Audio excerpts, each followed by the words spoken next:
Bedanya perusahaan yang ada di Pulau Gak dengan di pulau-pulau lain di Raja Ampat. Iya. Nggak ada bedanya. Nggak ada bedanya. Sama-sama pulau kecil. Betul. Sama-sama dilarang.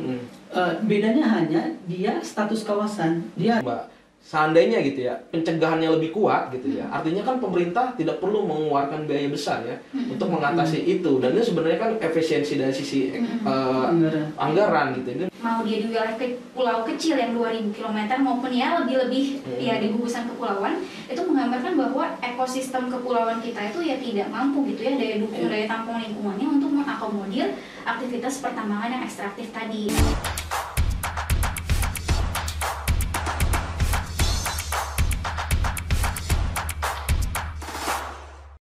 Selamat datang di Podcast Fitra, ruang diskusi yang membahas isu anggaran dan hal-hal krusial lainnya. Dimana pada saat ini kita akan membahas isu tambang nikel di Raja Ampat. Raja Ampat adalah wilayah yang memiliki potensi ekonomi dan juga sumber daya alam yang cukup beragam gitu ya. Bahkan tidak hanya itu, Raja Ampat juga memiliki potensi budaya yang cukup tinggi, di mana dia tidak hanya menjadi wisata domestik tapi juga mancanegara. Hari ini kita akan kedatangan teman gitu, termasuk juga peneliti dari ICL, Mbak Elvita. Terima kasih atas kehadirannya dan kesediaannya. Dan juga Bang Iqbal Damani, ini juga mentor saya. Beliau adalah juru kampanye dari Greenpeace. Raja Ampat ya, hari ini juga menjadi sebuah sorotan ya, ketika ruang ekonomi kemudian berbenturan juga dengan aktivitas masyarakat termasuk ekonomi dan sosial. Tapi di sisi lain hadirat tambang nikel ini menjadi dilema. Nah, hari ini kita akan membahas bersama dua kawan baik kita yang nanti akan kita gali ya perspektif dari mereka tentang apa atau urgensi gitu. Bagaimana pengolahan tambang yang lebih berkelanjutan ke depan, dan juga bagaimana gitu ya kira-kira gonjang-ganjing ini yang lagi ramai gitu. Kira-kira ke depannya harus seperti apa? Mungkin di awal saya bisa ngobrol dengan Bang Iqbal ya, sekalian juga mungkin memperkenalkan diri gitu Bang Iqbal, kira-kira tentang apa sih yang kemudian menjadi tujuan gitu atau goal dari Greenpeace terkait kampanye menolak tambang nikel di Raja Ampat. Terima kasih Mas Adi. Jadi Greenpeace memang mengkampanyekan soal bahayanya pertambangan di Raja Ampat dan ingin memberitahu kepada publik bahwa Raja Ampat ini dalam ancaman tambang-tambang nikel gitu ya. Keindahan Raja Ampat, biodiversitas Raja Ampat, dan ini berada pada posisi yang dimana kita sudah dalam posisi krisis iklim gitu ya. Itu yang pertama. Tapi jauh dari itu sebenarnya yang ingin kita sampaikan adalah pemerintah juga harus melihat bagaimana tata kelola pertambangan ini, terutama pertambangan nikel ini dilakukan. Mengapa kemudian Pulau Raja Ampat yang diambil jadi titik poin gitu ya? Karena kita memang berharap Raja Ampat ini menjadi pintu masuk untuk pemerintah mengevaluasi kebijakannya. Sehingga kami sampaikan bahwa apa yang sudah terjadi di Raja Ampat adalah hal yang sudah merusak wilayah tersebut. Tidak secara keseluruhan, itu sebagian. Tapi tambang-tambang ini kan baru aktif beberapa tahun belakangan, sebagian besar ya. Tapi ada juga yang sudah sejak lama gitu, dan sudah ada kerusakan lingkungan yang masif terjadi di sana. Nah, tapi apa kita mau sampai hancur Raja Ampat baru kita berbuat kan gitu? Orang selinginnya emang seberapa hancur sih sampai Greenpeace harus marah sekali gitu sama Raja Ampat? Tidak. Tapi kita ingin juga menyampaikan bahwa tata kelola pertambangan yang buruk ini juga menyebabkan lingkungan hidup yang tidak layak untuk dihuni, termasuk di wilayah-wilayah pulau-pulau kecil lainnya. Ada beberapa perdebatan angka memang, tapi lebih dari 30 lah ya. Ada yang bilang 53, ada yang bilang 30-an pulau-pulau kecil yang sudah dibebani izin. Ini terjadi perbedaan angka ini memang karena dulu pernah ada pencabutan izin gitu ya, ada proses evaluasi sehingga ada beberapa perbedaan. Tapi let's say bahwa masih ada puluhan pulau-pulau kecil di Indonesia yang dibebani oleh izin pertambangan. Yang secara aturan ada memang pengecualian ya, tapi secara aturan sebenarnya beberapa pulau-pulau ini tidak memungkinkan untuk dilakukannya kegiatan pertambangan mineral dan batu bara. Jadi Yang ingin kita minta secara keseluruhan sebenarnya adalah upaya pemerintah mengevaluasi kebijakan yang sudah mereka keluarkan gitu. Oke, bahkan dengar-dengar juga di masyarakat sendiri ya Bang ya, ada istilahnya pro kontra ya. Ada katanya masyarakat yang mendukung gitu. Bahkan juga ada masyarakat yang menolak.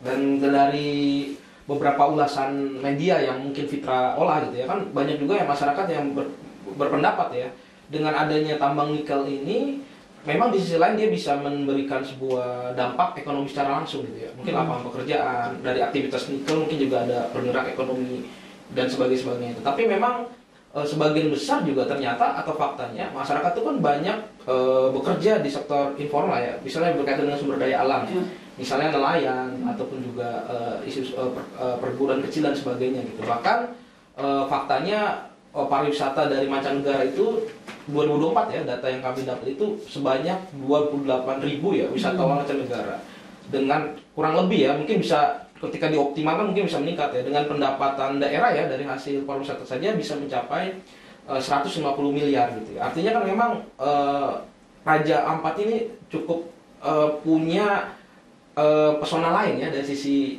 selain dari sumber daya alam ya, misalnya kayak dari potensi pariwisatanya dan juga ketergantungan masyarakatnya terhadap sumber daya alam ya, karena mereka memang mencari ataupun melakukan aktivitas sosial ekonominya yang berkaitan dengan itu gitu. Nah tadi Bung Iqbal juga menarik gitu ya, ketika dibilang ada ancaman kerusakan apalagi pulau-pulau kecil, itu juga kan akhirnya bisa menjadi ini ya warning ya bagi pemerintah. Apakah juga ini menunjukkan juga lemahnya pemerintah daerah gitu dalam misalnya membuka peluang ekonomi bagi masyarakat dan sebagainya? Iya, jadi Raja Ampat ini memang unik ya. Artinya dia mungkin layak disebut sebagai the last paradise on earth gitu ya, atau paradise on earth gitu ya, karena memang lengkap. Pulau-pulau di Raja Ampat ini menyimpan mineral, dalam hal ini nikel gitu, yang bisa dimanfaatkan dan bernilai ekonomi. Mereka juga punya keindahan alam gitu ya, baik wisata bahari maupun keindahan alam di terestrial gitu ya. Pulau-pulau kecilnya itu indah sekali. Jadi bahkan mereka juga punya kekayaan biota laut yang sangat besar. Ikan-ikan di sana, artinya potensi ekonomi dari sisi perikanan dan kelautan itu tinggi sekali. Bahkan Raja Ampat menjadi rumah bagi lebih dari 70% spesies terumbu karang di muka bumi ini, itu ada di Raja Ampat. Ini kan satu tempat yang memiliki kemewahan dari segala hal. Ekonomi ekstraktif bisa, green economy bisa, budaya bisa, semuanya bisa. Tapi kita kan harus berpikir mana yang mau dipilih. Betul. Kan kita nggak bisa mau pilih semuanya kan. Karena apa, ketika kita melakukan penambangan, maka kan akan ada kerusakan alam dan sebagainya, sehingga mengganggu ekosistem, nggak cuma ekosistem laut atau ekosistem lingkungannya, tapi juga ekosistem pariwisata. Betul. Atau ekonomi di sana. Nah, kalau kita pikirkan secara cost and benefit lah ya, kita analisis, kita tahu bahwa yang namanya penambangan itu tidak akan pernah berkelanjutan, karena dia ada batas akhirnya. Betul. Selama apapun, gitu ya, dia tidak akan bertahan sampai bumi ini kiamat, gitu ya. Pasti ada batas waktunya. Dalam datanya SDM di beberapa rilis disebutkan bahwa perlu nikel ini, industrialisasi nikel ini hanya bertahan sampai 2050. Artinya ada batas akhirnya, sekitar 25 tahun lagi, sekitar 5 tahun 5 tahun pasca Indonesia emas 2045 kan, dan dia selesai gitu. Nah, apa yang ditinggalkan kalau dia selesai? Yang ditinggalkan adalah lubang-lubang tambang, wilayah yang sudah rusak, nama baik yang sudah jelek gitu ya. Maka kemudian kan Raja Ampat ditetapkan sebagai daerah pariwisata sama daerah konservasi sebenarnya. Nah, ini kan harusnya ketika negara, bahkan negara berupaya untuk menetapkan dia ke Geopark kan, ke UNESCO, didaftarkan sebagai wilayah Geopark. Salah satunya karena spesies terumbu karang ini gitu. Harusnya yang dilakukan pemerintah daerah adalah membangun alternatif ekonomi lain pada masyarakat gitu. Nah, biarkan kita tahu bahwa ada anugerah yang diberikan oleh Tuhan yang Maha Kuasa gitu pada wilayah Raja Ampat. Mereka punya nikel, bahkan disebut atau digadang-gadangkan sebagai salah satu nikel yang terbaik di Indonesia gitu, ada di wilayah Raja Ampat. Tapi kita bisa tahu mana sih manfaatnya yang lebih baik sama kita? Apakah dengan menambang yang ada batas waktunya gitu, atau pariwisata, atau perikanan, kelautan, dan potensi-potensi ekonomi alternatif lainnya yang jauh lebih panjang. Simpelnya sebenarnya kalau kita ibaratkan begini, kita punya pohon mangga di depan rumah, yang pohon mangga ini bisa berbuah dan kita panen bertahun-tahun, dan kita nggak tahu kapan dia tidak berbuah kan. Tapi kalau kita punya pohon mangga di depan rumah, dia akan terus produktif berbuah. Tapi satu waktu ada orang datang bilang, saya beli ini pohon manggamu, saya butuh kayunya, mau ditebang. Kita bilang, pada saat kita dibeli itu, kita dapat uang 10 juta kan? Langsung tunai. Wah, ini besar sekali. Kita harus akui bahwa ada daya ungkit ekonomi di situ. Dalam jangka pendek ya. Dalam jangka pendek. Iya. 10 juta mungkin cuma 1 hari atau Iya. misalnya 1 bulan. Tapi kalau kita sabar dengan rasa cukup gitu ya, dengan memanfaatkan panen buahnya, kita memang mungkin tidak mendapatkan uang langsung sebesar 10 juta tadi, tapi kita bisa membaginya misalnya dalam 1 tahun menjadi pendapatan kita 1 juta dalam 1 bulan, dan itu sudah cukup bagi ekonomi kita, dan itu akan bertahan tidak hanya pada kita tapi pada anak cucu kita. Iya. Ini kan soal imajinasi, perspektif, daya dorong ekonomi mana yang mau dibangun. Tapi kan masyarakat tidak bisa berdiri sendiri. Kan negara sering sekali atau pemerintah sering sekali membiarkan orang beraktivitas sendiri gitu ya. Nah, kita membutuhkan dukungan pemerintah daerah, pemerintah pusat, kementerian untuk membangun ekosistem pariwisata yang jauh lebih baik daripada ekosistem industri ekstraktif gitu di sana. Jadi misalnya juga teman-teman Greenpeace juga pernah punya riset ya. Bahkan faktanya ya, kalau saya baca tuh di beberapa publikasinya dari teman-teman Greenpeace, di wilayah-wilayah pertambangan ternyata tidak berkorelasi ya dengan meningkatnya infrastruktur layanan publik ya, misalnya kayak sekolah, rumah sakit. Betul. Bahkan banyak juga daerah-daerah pertambangan yang secara infrastruktur ya hanya dia seolah-olah hanya untuk memberikan ruang ya bagi industrinya ya, tapi tidak terhadap akses masyarakat. Ini menarik sebenarnya Mbak ya. Tapi sebelum ke Iqbal lagi, saya mau ngobrol sama Mbak Elvita gitu ya. Kemudian ini terjadi kan tidak bukan di ruang kosong ya, pasti ada izin, pasti ada regulasi dan sebagainya gitu. Kira-kira kalau dari teman-teman Aisel, apa sih yang bisa dilihat gitu ya? Apakah kemudian ada loophole gitu dari sisi regulasi, atau memang jangan-jangan ini ya kecenderungannya misalnya kayak ada permainan misalnya, entah itu misalnya lobby-lobby dan sebagainya. Mungkin dari sisi hukumnya seperti apa Mbak Elvita? Ya, terima kasih Bang Adi. Setuju tadi dengan Bang Iqbal. Kalau momen Raja 4 nih jadi momen kita untuk pintu masuk ya, refleksi tata kelola pertambangan kita seperti apa, khususnya pertambangan nikel yang lagi emerging banget belakangan ini. Dan emang kami menyadari bahwa terdapat beberapa kelonggaran dari kerangka hukum kita yang membuka pintu gitu ya, ruang untuk adanya ekspansi pertambangan nikel termasuk di pulau-pulau kecil gitu ya, maupun di wilayah gugusan kepulauan gitu ya sifatnya. Nah, salah satunya yang kami sadari adalah adanya kita masih minim sensitivitas atau paradigma kita untuk perlindungan ekosistem pulau kecil atau pesisir atau gugusan kepulauan tadi, yang sebenarnya itu punya kerentanan yang lebih jauh lebih rentan gitu ya daripada ekosistem terestrial daratan yang biasa gitu. Mungkin dari segi cuaca, dari segi kerentanan iklim yang semakin intens sekarang gitu ya, kenaikan permukaan air laut, dan yang mana kalau misalnya terjadi kerusakan di lautan itu pengaruh ke daratannya sangat cepat, dan kerusakan di daratan pengaruh ke lautannya juga sangat cepat. Dan juga karakternya masyarakat kan sangat bergantung, masyarakat di ekosistem pulau atau kepulauan itu sangat bergantung kepada alam laut dan sebagainya kayak gitu. Nah, paradigma untuk menyadari bahwa pulau kecil dan kepulauan itu tadi itu memiliki sensitivitas atau kerentanan yang lebih tinggi, itu sangat penting sebenarnya untuk ada sebagai regulator gitu ya, karena itu akan paradigma kita tadi itu diterjemahkan dalam operasionalisasi peraturan gitu, peraturan yang lebih operasional lainnya gitu. Nah, perspektif yang memahami bahwa pulau-pulau kecil atau gugusan kepulauan tadi punya kerentanan secara ekologis tadi itu sayangnya nggak ada nih dari misalnya khususnya di mekanisme naungan Kementerian SDM, yang kan kalau misalnya kita lihat ada peta pertambangan gitu, peta wilayah pertambangan yang diterbitkan melalui naungan Kementerian SDM. Nah itu kalau bisa kita cek peta wilayah pertambangan Provinsi Papua Barat Daya gitu ya, dan kita lihat Kabupaten Raja Ampat, itu semua wilayahnya tuh hampir semua wilayah diarsir sebagai wilayah usaha pertambangan. Nah konsekuensinya apa kalau diarsir sebagai wilayah usaha pertambangan? Kita bisa cek di Undang-Undang Minerba 3 2020.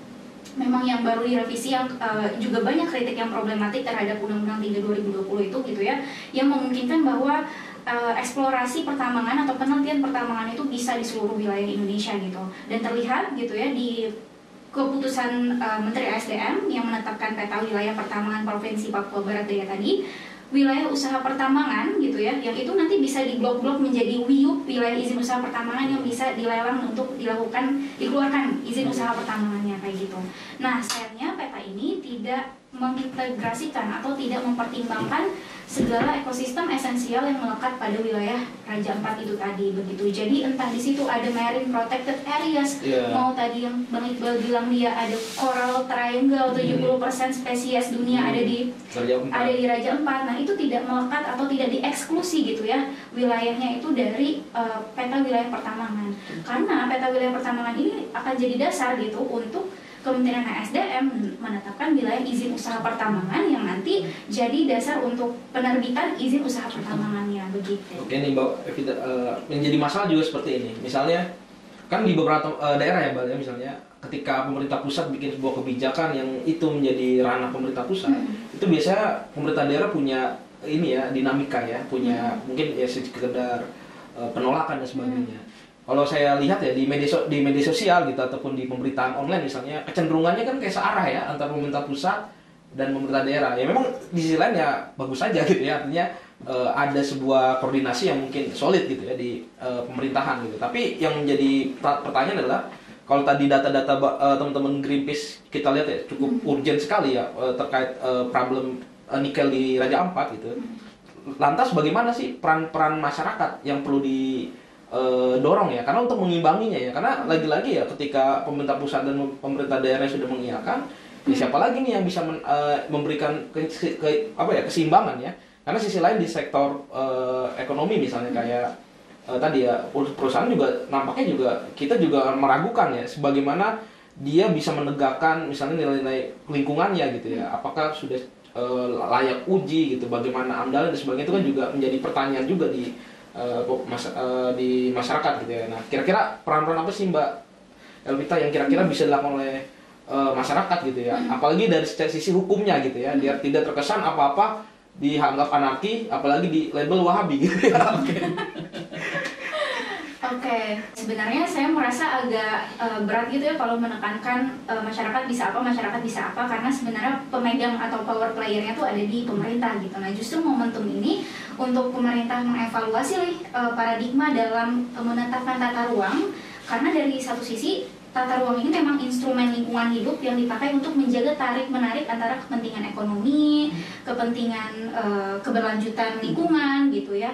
Jadi emang perlu dievaluasi kenapa bisa ada eksplorasi pertambangan atau kegiatan usaha pertambangan ini tadi di wilayah yang ekosistemnya itu esensial gitu ya, baik dari segi biodiversity maupun untuk masyarakatnya begitu. Dan yang kedua jadi juga refleksi bahwa ternyata paradigma tata ruang tadi itu perlu ada sinergi antara kementerian yang menaungi penerbitan izin usaha pertambangan dengan kementerian yang punya orientasi untuk perlindungan ekosistem seperti Kementerian Lingkungan Hidup, Kementerian Kehutanan maupun Kementerian Perikanan dan Kelautan begitu. Nah, ini kan harus ada sinergi ya dari kesamaan paradigma, kesamaan political will, bahwa ini loh mungkin wilayah yang ibaratnya no go zone yang kalau misalnya dinarasikan teman-teman gitu ya, no go zone untuk jangan dilakukan pertambangan karena ini punya jasa lingkungan yang tinggi, jasa lingkungan yang besar begitu. Dan kedua mungkin juga refleksi ya gitu ya, meskipun diberikan, maksudnya banyak kondisi di mana sebuah pulau itu diberikan izin usaha pertambangan dengan narasi dia tidak termasuk wilayah pulau kecil karena lebih dari 2000 km persegi. Kita perlu telusurin ya kenapa original intentnya dari 2000 km persegi itu ininya. Namun faktanya meskipun lebih dari 2000 km persegi, misalnya lebih sedikit 2400 gitu ya, misalnya Pulau Obi di Maluku Utara, namun kan faktanya banyak pencemaran dan kerusakan lingkungan yang terjadi ya. Betul, dari betul. report dan penelitian teman-teman yang lakukan, dan pencemaran ini bukan pencemaran yang sepele, tapi logam berat yang karsinogenik gitu buat masyarakat sekitarnya, chromium 6+, arsenik gitu ya, merkuri, dan itu berlangsung bertahun-tahun, dan itu reportnya scientific base nyata gitu. Dan menurut saya ini menggambarkan begitu ya, bahwa aktivitas pertambangan, mau dia di wilayah pulau kecil yang 2000 km maupun ya lebih ya di gugusan kepulauan, itu menggambarkan bahwa ekosistem kepulauan kita itu ya tidak mampu gitu ya, daya dukung, daya tampung lingkungannya untuk mengakomodir aktivitas pertambangan yang ekstraktif tadi. Jadi ada catatan juga untuk evaluasi daya dukung, daya tampung lingkungan sebuah wilayah. Dan memang ini juga ada dorongan kelonggaran hukum, kerangka hukum juga di satu sisi, di mana Undang-Undang Minerba kita bilang kalau misalnya suatu wilayah udah ditetapkan sebagai wilayah izin usaha pertambangan, itu dapat jaminan untuk tidak dilakukan perubahan tata ruang, dan kalau sudah dapat WIU-nya nanti diberikan jaminan untuk tetap diberikan izin begitu, jaminan penerbitan izin gitu. Nah, masalahnya di satu sisi memang itu untuk memberikan kepastian bisnis gitu ya. Tapi kan di satu sisi kita juga nggak bisa tutup mata dengan fakta riset yang sudah evidence based teman-teman lakukan, kalau ini aktivitasnya atau tata ruangnya bertentangan loh. Ini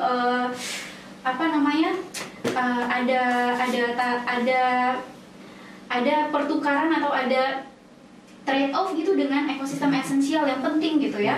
Nah, itu kan nggak bisa kita tutup mata juga untuk dievaluasi gitu. Betul, ya. Jadi nggak semata-mata memberikan jaminan untuk kepastian bisnis, tapi pertimbangkan juga keberlanjutan lingkungan dan jasa lingkungan ataupun ekosistem yang esensial itu tadi.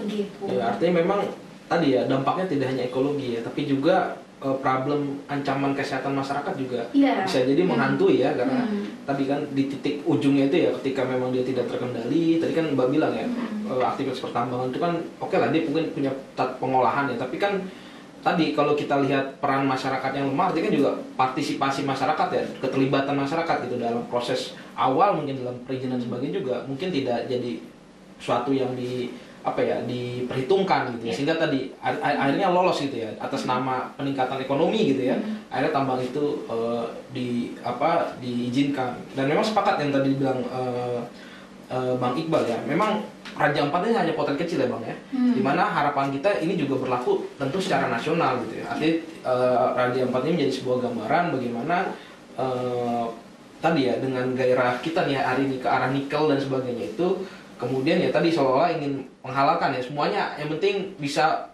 memberikan dampak gitu terhadap APBN, APBD di tengah tadi kondisi ekonomi global bahkan nasional juga gonjang-ganjing ya. Bahkan kemarin ya pasca Covid juga kan ekonomi di setiap daerah juga sangat tergantung ya lewat dana transfer gitu, apalagi juga tidak semua daerah itu punya kekuatan fiskal yang juga kuat ya. Mereka juga sangat tergantung dengan TKD, dan maka ketika dia bisa melakukan istilahnya eksplorasi ya terhadap sumber daya yang ada gitu, harapannya tadi bisa mendongkrak pendapatan. Tapi lagi-lagi ya berdasarkan riset Fitra ya Bang, bahkan Bang Iqbal lu pernah juga terlibat yang di studi Walesa ya Bang ya. Di studi Walesa Fitra sama Bang Iqbal juga pernah terlibat ya, bahwasannya ternyata banyak daerah juga ya ketika dia punya kontribusi dari sumber daya alam, terkadang juga turunannya ke dalam belanja publiknya itu tidak benar-benar untuk ke sana gitu ya. Misalnya oke lah kalau pendidikan kan 20% itu kan mandatory ya, mandatory spending, tapi kadang juga kebanyakan juga ya belanjanya ya, akhirnya juga tidak benar-benar sampai ke publik gitu ya. Ini juga menjadi perhatian tersendiri. Nah, kira-kira Bang Iqbal atas dinamika ini harapannya apa Bang untuk ke depan ya? Tidak hanya mungkin di Raja Ampat tapi juga di nasional, kira-kira bagaimana sih pengolahan tambang? Karena saya pikir tambang juga tidak bisa ditiadakan gitu ya, pasti. Tapi saya tidak tahu nih, kira-kira sikapnya Greenpeace apakah menolak semua tambang atau boleh dengan syarat gitu ya, atas nama apa gitu ya, misalnya syarat-syarat tertentu yang memang dianggap itu berkeadilan atau berkelanjutan. Karena kan kalau kita baca ya beberapa reportnya Greenpeace kan, paradigma kita kan tidak hanya soal berkelanjutan ya, tapi juga berkeadilan dan lintas generasi gitu ya. Jangan sampai tadi ya kemudian hanya bisa dinikmati oleh generasi sekarang, tapi generasi yang lain tidak tahu tuh bintang laut itu seperti apa gitu Bang. Kira-kira gimana tuh Bang Iqbal? Iya, ini kan kita tuh sering sekali dibenturkan gitu ya dengan narasi ekonomi dengan narasi ekstraktivisme gitu ya. Betul. Lingkungan lah ya, ekonomi dengan lingkungan sering sekali dianggap tidak bisa berjalan beriringan gitu ya. Dan sering sekali lingkungan dikorbankan untuk dalam perspektif ekonomi gitu ya. Padahal di dalam doktrin ilmu lingkungan, hukum lingkungan ya, dan dalam putusan MK yang pasal 35 soal pulau-pulau kecil ini itu menyebutkan bahwa tidak boleh lingkungan dikorbankan atas dasar aktivitas kebutuhan aktivitas ekonomi. Oh, itu ada ya nih ya, semacam norma ya, doktrin gitu ya. Gitu ya. Nah, kalau kita tarik ke pembahasan yang disampaikan sama Elvita tadi, berarti dalam perspektif atau norma tentang tata kelola pertambangan ini udah ada yang salah di luar. Karena apa? Karena dalam Undang-Undang Minerba untuk memastikan kepastian hukumnya, dia tidak menentukan mana yang boleh ditambang atau tidak boleh ditambang. Oh, ya. Perspektifnya adalah ketika ada resource di sana dan proven dan layak untuk ditambang, maka silahkan ditambang. Perspektif ini atau norma ini atau cara pandang ini muncul dengan cara mereka menetapkan wilayah usaha pertambangan. Ya. Nah, contoh ya, aku ambil kutipannya Pak Menteri ya. Pak Menteri kan bilang, Pak Menteri SDM bilang, kalau PT waktu itu kan dia ke Pulau Gak ya. Ya. Pulau Gak ini jauh dari Pianemo yang digambarkan. Gitu ya. Tapi berdasarkan surat keputusan Menteri 87 yang soal penetapan wilayah usaha pertambangan itu, Pianemo itu dibebani masuk dalam area wilayah usaha pertambangan. Dan dulu pernah ada izin yang dikeluarkan di Pianemo. Kalau gini kan kita nggak tahu ya. Nah, jadi selama perspektif Kementerian ESDM adalah ekstraktivisme seperti ini, maka kita akan terus menghadapi konflik antara masyarakat dengan perusahaan tambang, antara lingkungan dengan tambang, keanekaragaman hayati dengan tambang. Itu akan terus terjadi karena perspektifnya Kementerian ESDM dia tidak meletakkan bahwa mana yang prinsip no go zone tadi ya, kita kira misalnya ambil gitu, mana yang memang daya dukungnya masih memungkinkan untuk ditambang, mana yang tidak. Raja Ampat, walaupun tadi katanya ada 4 izin yang dicabut ya, walaupun sampai sekarang kita nggak bisa memegang normanya gitu ya, memegang surat keputusannya, tapi yang pasti adalah selama keputusan menteri itu tidak dirubah, keputusan menteri soal penetapan wilayah usaha pertambangan di wilayah Raja Ampat Papua Barat Daya tidak dirubah, maka masih memungkinkan akan diterbitkannya izin di sana, termasuk di wilayah Pianemo yang kecil tadi.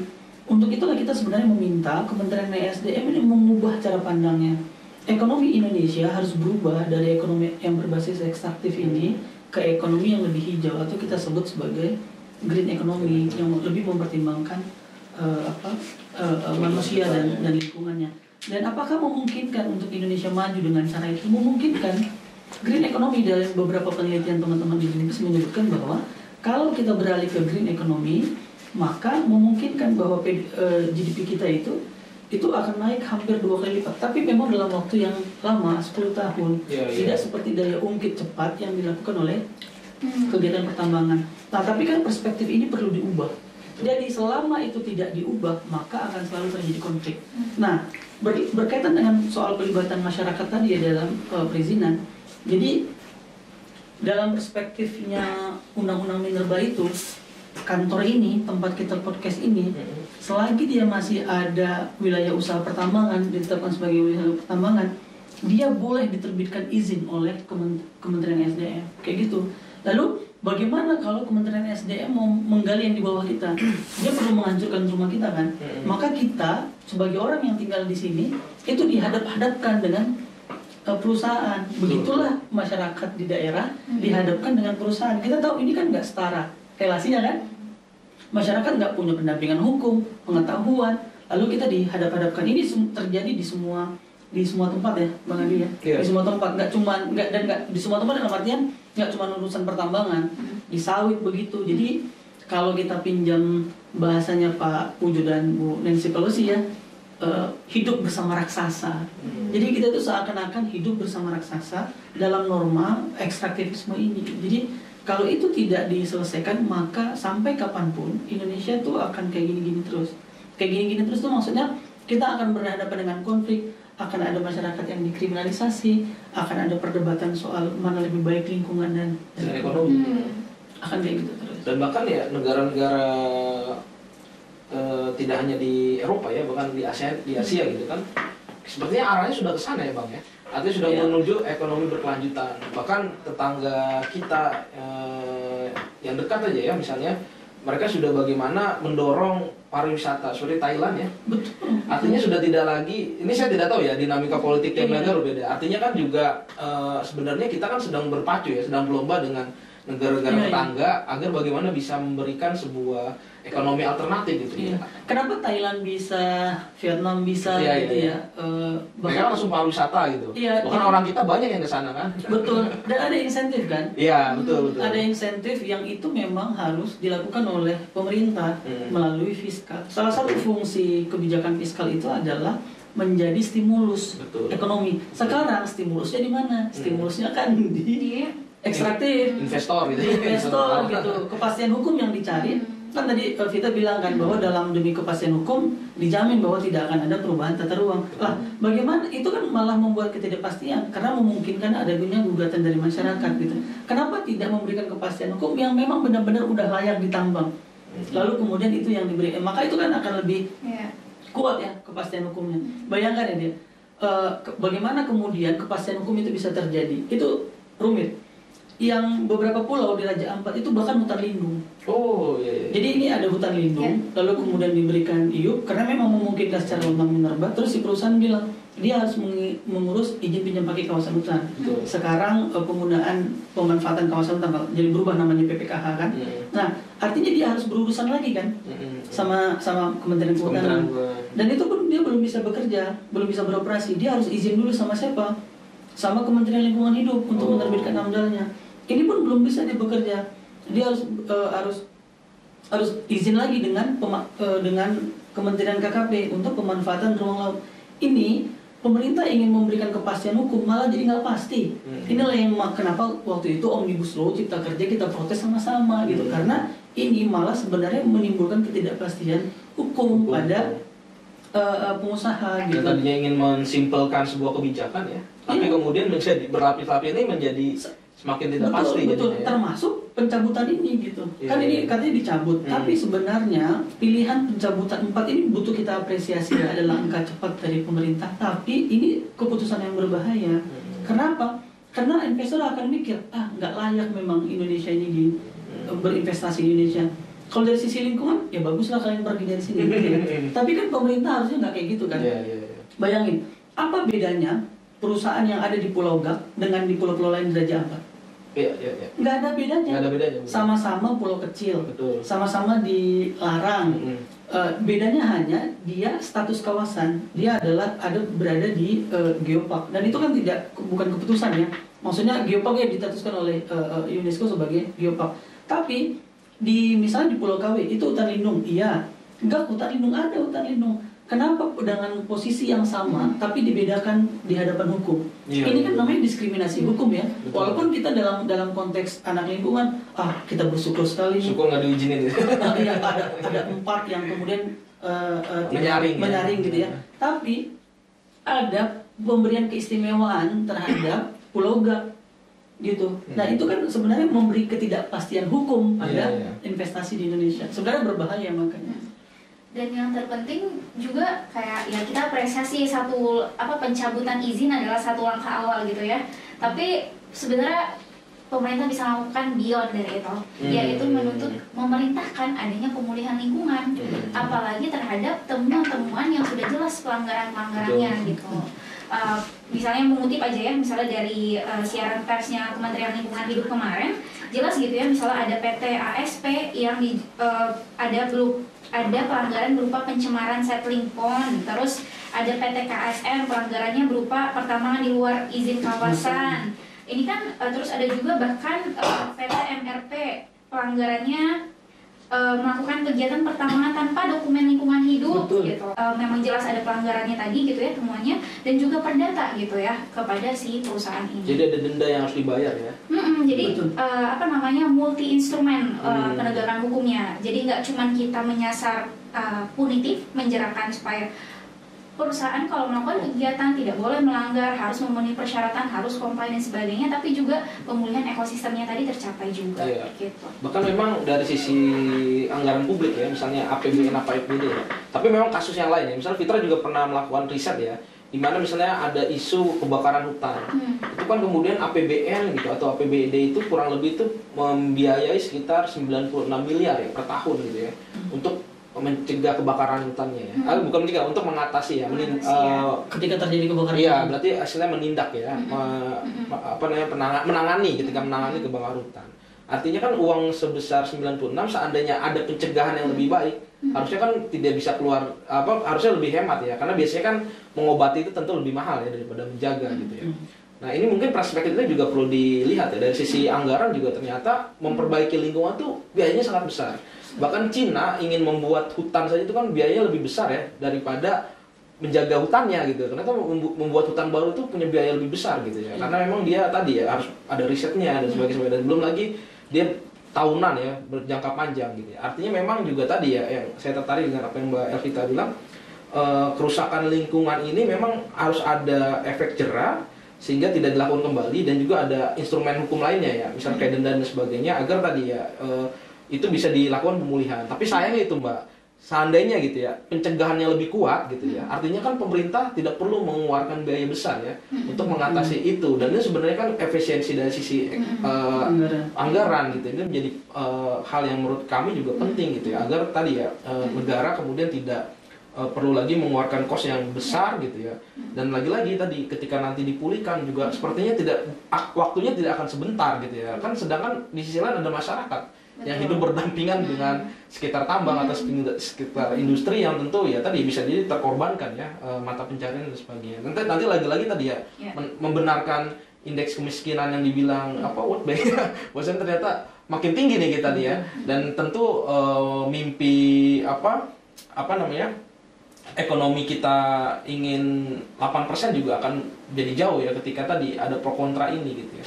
Nah, mungkin untuk terakhir kali ya, kira-kira ada nggak closing statement dari teman-teman kira-kira agar kemudian tadi ya isu tambang nikel di Raja Ampat atau mungkin secara nasional ya, kira-kira apa sih yang bisa menjadi catatan? Karena memang berhubung ya diskusinya ini tidak ada dari sisi pemerintah ya, tapi dari organisasi masyarakat sipil. Tapi harapannya tuh ya ini juga bisa jadi rujukan atau didengar bagi pemangku kebijakan ya, tidak hanya pusat tapi juga daerah ya. Karena juga gubernur ya Bang Iqbal ya juga kan punya fungsi juga sebagai ini kan jembatan ya antara pemerintah pusat dan pemerintah daerah. Nah, ini nampaknya juga tidak terlihat nih di sisi Raja Ampat ya, soalnya kayak lost control ketika ada rame-rame teman-teman Greenpeace bikin kampanye besar, baru itu orang seolah tersadarkan gitu ya. Padahal sebenarnya masyarakat di sana katanya sudah beberapa tahun belakangan juga pernah ya Bang ya, melakukan penolakan gitu ya. Mungkin boleh dari Bang Iqbal dulu atau Bang Iqbal? Oke. Boleh Mbak. Oke. Simply 3 hal. Yang pertama pentingnya gitu ya paradigma perlindungan lingkungan ekosistem tadi gitu ya. Paradigma melihat dan menyadari bahwa ekosistem di wilayah pesisir, pulau-pulau kecil maupun kepulauan lainnya itu punya kerentanan ekologis dan juga semakin lebih rentan lagi dengan tantangan bencana iklim gitu ya. Dan paradigma ini tadi penting untuk ada di kementerian, di berbagai kementerian gitu. Jadi Kementerian ESDM harus ada sinergi juga dengan Kementerian Lingkungan Hidup, Kementerian Kelautan dan Perikanan, Kementerian Investasi, Kementerian Kehutanan, supaya paradigma tadi diterjemahkan dalam peraturan-peraturan operasional yang sejalan gitu ya dengan perlindungan lingkungannya juga. Terus yang ketiga, kita apresiasi adanya pencabutan izin atas pelanggaran-pelanggaran kegiatan usaha pertambangan yang terjadi di Raja Ampat. Tapi kita perlu ingat juga pemerintah bisa melakukan beyond daripada itu, yaitu menuntut harus ada perintah pemulihan juga dan memanfaatkan avenue penegakan hukum lain seperti pidana gitu ya, menggunakan Undang-Undang 32 lingkungan hidup gitu, dan juga perdata bisa dilaksanakan gitu supaya pemulihan. Jadi dengan menegakkan multi instrumen penegakan hukum tadi, harapannya nggak cuma memberikan efek jera atau punitif kepada pelaku usaha, tapi juga ekosistem kita tadi kembali pulih. Ya, mungkin sekarang Bang Iqbal untuk closing statement. Ya, kalau kita lihat ya dari fenomena ini, sebenarnya ini adalah fenomena di mana warga negara yang kesulitan menuntut hak konstitusionalnya kepada pemerintah, kepada negara gitu ya. Karena kalau tidak kita ribut-ribut, kalau tidak kita no viral no justice gitu ya, sehingga pemerintah nggak mau mengevaluasi kebijakannya. Kenapa tunggu viral baru dicabut gitu ya? Baru ada gerakan gitu. Harusnya ini dievaluasi sama pemerintah bahwa negara ini nggak bisa dibuat main-main gitu ya. Pak Prabowo dan jajaran menterinya nggak bisa asal ikut apa kata global gitu ya. Dalam artian, ekonominya lagi electric vehicle nih, kita mau bangun hilirisasi terus kita latah gitu ya. Ini kan latahnya ini sejak dulu kita sebut apa, kalau ada apapun pertanyaannya jawabannya hilirisasi gitu ya. Terus sampai ada meme-meme kayak gitu kan.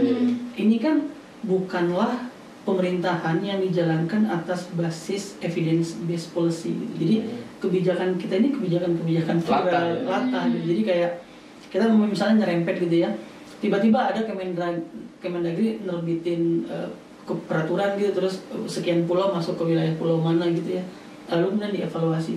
Artinya sebelum keputusan itu dibuat, ada sesuatu yang tidak dibicarakan. Ada evidence yang kurang gitu. Nah, sama kayak gini, kenapa izin-izin itu bisa dikeluarkan gitu? Kenapa mereka bisa beraktivitas gitu? Karena berarti ada polisi yang salah gitu. Nah, dan meminta maaf atas kebijakan yang salah bukanlah sesuatu yang memalukan gitu. Sampai sekarang kita kan nggak pernah dengar dari pemerintah, sebagai pemerintah kami mohon maaf kepada masyarakat Raja Ampat yang sudah membuat kegaduhan, ya kan? Kegaduhan ini kan ditimbulkan bukan gara-gara orang protes, tapi pemerintah menerbitkan keputusan dengan cara menerbitkan izin tambang nikel di sana yang salah secara peraturan, ya kan? Betul. Ini menunjukkan bahwa pemerintah harus mengubah cara pandang mereka menyusun kebijakan. Tapi jauh lebih daripada itu, industri ekstraktif ini adalah industri yang tinggi emisi, di mana seluruh dunia saat ini berupaya untuk menurunkan emisi. Karena apa? Karena krisis iklim udah bagian dari hidup kita. Krisis iklim ini secara langsung adalah bencana. BNPB menyebutnya sebagai bencana hidrometeorologi, bencana yang disebabkan oleh perilaku manusia yang tinggi atas emisi. Korbannya udah terjadi di mana-mana, dan banyak korban yang sudah ada di Indonesia dari bencana ini. Banjir, puting beliung, longsor, kebakaran hutan gitu ya. Bahkan di 2019 itu kematian dini atau kematian yang masih di dalam kandungan itu mencapai angka hampir 1 juta kematian dini.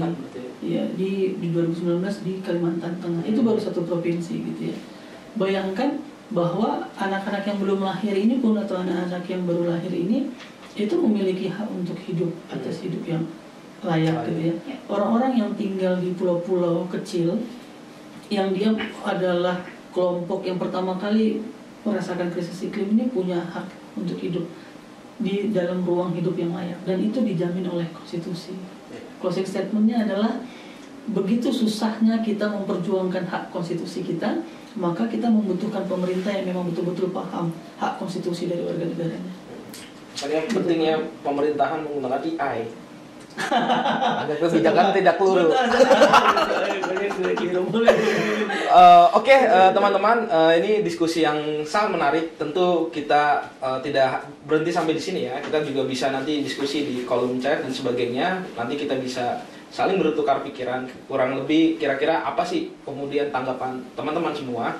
Dan tentu tambang nikel di Raja Ampat bukan hanya pengkhianatan terhadap konstitusi, tapi juga menunjukkan ya ketidakefisiensian bagaimana pemerintah mengelola anggaran negara ataupun kebijakan-kebijakannya, sehingga juga tidak nampaknya juga yang menjadi korban adalah masyarakat, terutama di Papua, di di Raja Ampat juga banyak juga komunitas adat yang saya pikir juga perlu diperhatikan ya, dan juga sangat tergantung terhadap kualitas dari sumber daya alam, sehingga ketika kebijakan pertambangan ini menjadi perhatian, itu sama saja pemerintah juga menjaga masyarakat global gitu ya. Artinya juga tadi Iqbal bilang soal bagaimana peran Indonesia dalam menurunkan emisi